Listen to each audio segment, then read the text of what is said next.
The purpose of this assignment is to understand the effect that the water-cement ratio has on how the cement paste sets, as well as temperature.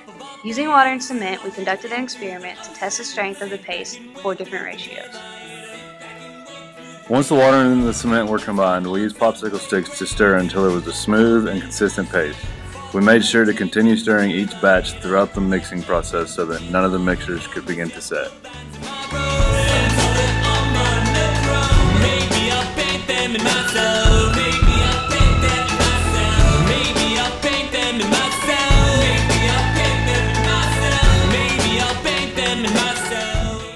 We poured our paste mixtures into 2 separate containers, making sure to keep the amounts the same between each set of controls.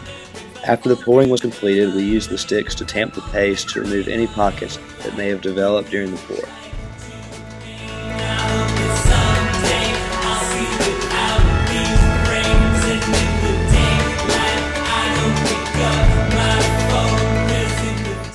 To contrast how temperature affects concrete setting time, we had 2 sets for each of the ratios. One set was left at a room temperature of 72 degrees Fahrenheit, and the other was put in the freezer at a temperature of 5 degrees Fahrenheit.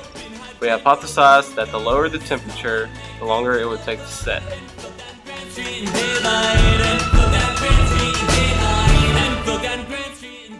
After the concrete had set for 18 hours, we tested the strength of all 8 of the mixtures. Each form was subjected to a nail falling from 1 foot above the slab. The strength was determined by how deep of a mark the nail left in the slab.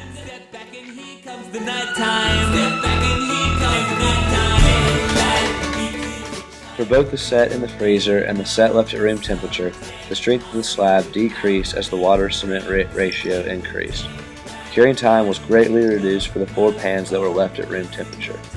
We also noticed that some of the water rose to the top of the pan for both sets of slabs that had a 0.5 and 0.6 water to cement ratio. For use in an interior slab-on grade, we would recommend the use of a 0.4 water to cement ratio because this will still yield greater strength than the 0.5 and 0.6 ratios and is much easier to work with than a mixture with a 0.3 water to cement ratio.